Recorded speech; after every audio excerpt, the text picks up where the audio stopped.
Kiko. Parang natunugan yata ni Congressman Kiko Barsaga, mga kababayan. O di kaya, baka naman merong nakabulong sa kanya na ayon po dito sa bagitong kongresista, mga kababayan, sa araw daw po ng bukas, maaaring magdeklara daw po ng martial law si Bongbong Marcos, mga kababayan. Dahil etong gabing ito, kung di ako nagkakamali, alas 10 o alas 11 ng gabi, mga kababayan, mangyayari o magsisimula na ang rallying panawagan ni Congressman Kiko Barsaga. Nako, karami niya pong sinabi, mga kababayan. O eto po, ang mga sinabi ni Congressman Kiko, mga kababayan, maliban po doon sa sinabi niya ngayon lang, ipinost niya nga bukas daw, magdedeklara na ng martial law si Bongbong Marcos dahil no choice na. Nako, gaano kaya ito katotoo, mga kababayan? Bago po yon, basahin lang po natin itong una. Para alam po natin ang punot dulo. Okay? Alam na po nating lahat na nung mga nakaraang linggo pa ho, mga kababayan, nanawagan po itong si Congressman Kiko ng people power. Ayan. Peaceful. Ayan. Tahimik, walang gulo, walang sakitan. No, walang bariyahan, walang komosyon. Yan ang gusto ni Congressman Kiko. Kanina lang po, 4 na oras lang nakalipas, mga kababayan, ito ho, ang sabi ni Kiko. Relax lang kayo ha, aabot po tayo sa pinaka-exciting part, mga kababayan. Excited na ba kayo?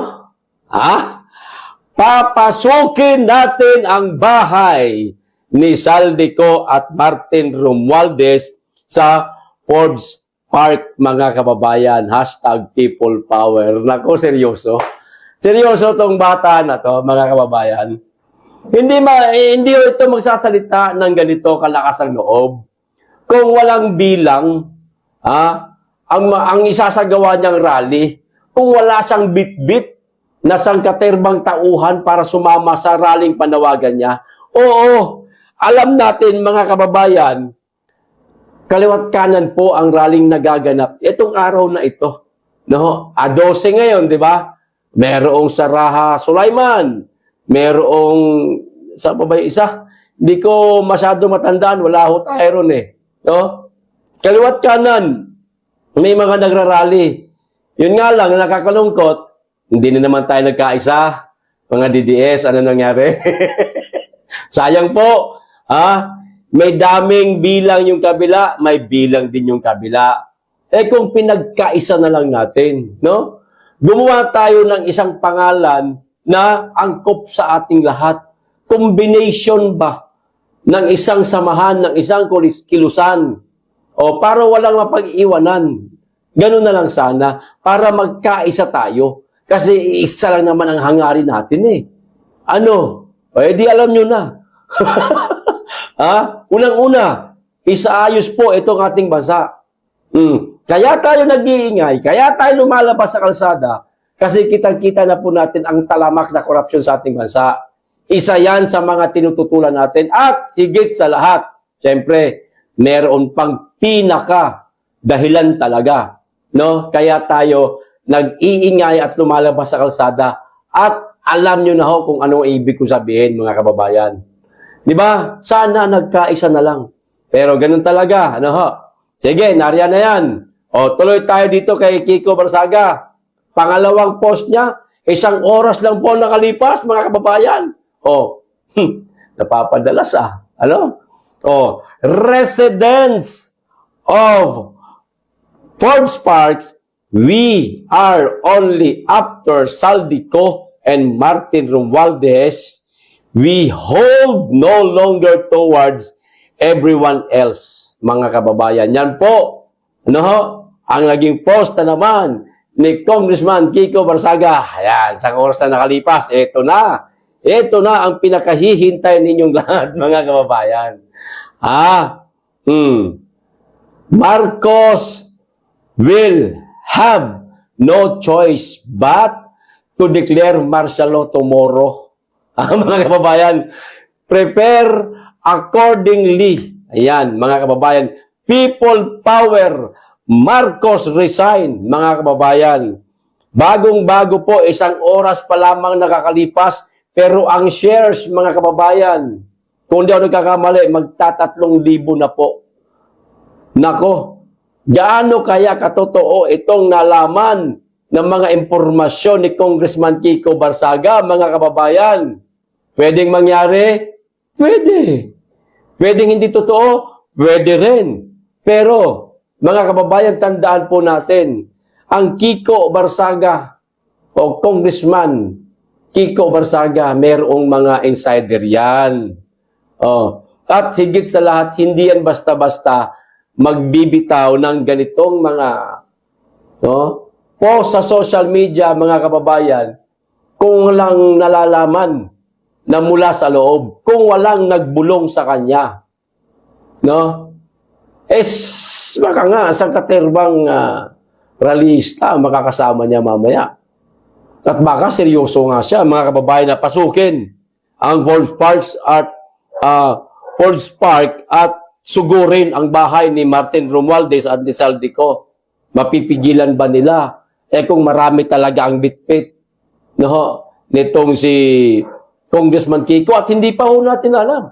Yung mga nasa Raha Sulaiman at nasa ibang dako pa na nagsagawa din ngayon ng rally, baka hiwalay lang muna. Ganon ba? Mga kababayan? Ops, ngayon, hiwalay muna tayo ha. Pagka may hudyat na mula kay Kiko, yan, magsasanib na tayo ngayon. At sasama na tayo ngayon doon sa grupo ni Kiko. Aba, napakarami yan, mga kababayan. Napakarami yan.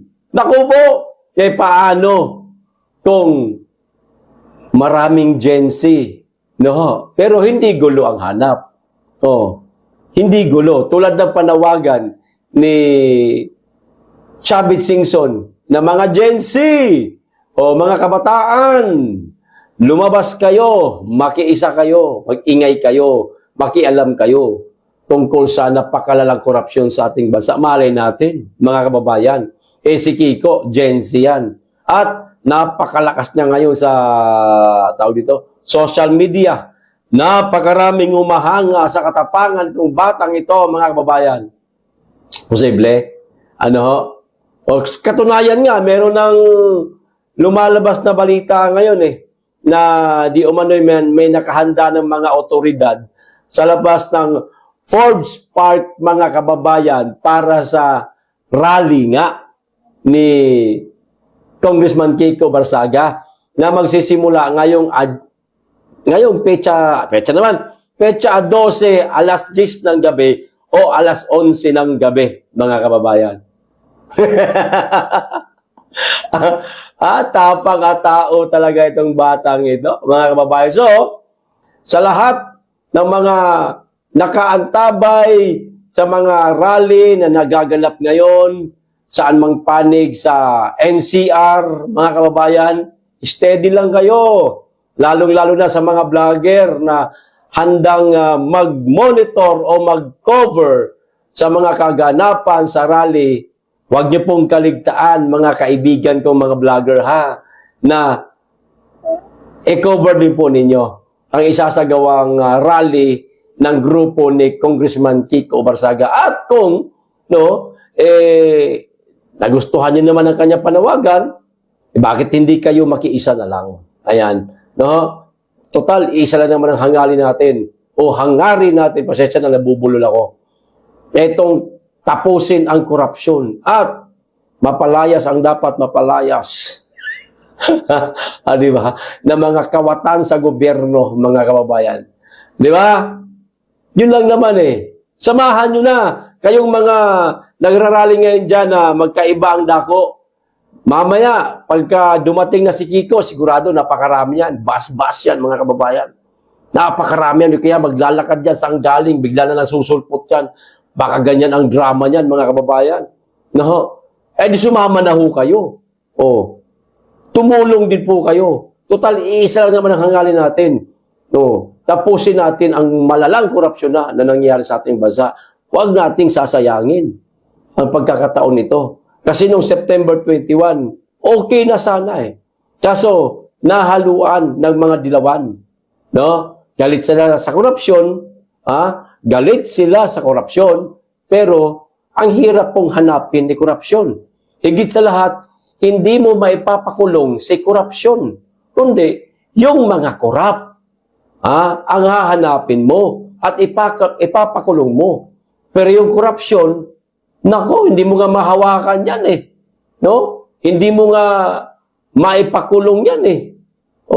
Galit sila sa korupsyon, pero sa mga korap, hindi. Gulo, no? Gulo ng mga dilawan, mga kababayan, no?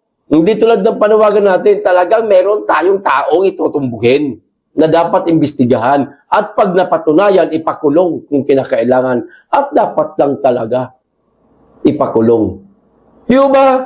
Yun ang pinagkaiba po ng ipinaglalaban natin at ipinaglalaban sinisigaw ng mga dilawan na di umano'y pinonduhan. Sabi yun pinonduhan daw ng isang politikong kaalyado ng kasalukuyang administrasyon. Yun lang naman nasabi-sabi, mga kababayan. Di ba? Eto na. Baka magkantabay tayo bukas, mga kababayan, kung totoong ang mangyayari itong martial law. Nako, baka mabigat po ang gagawin ni Kiko Barsaga mamaya.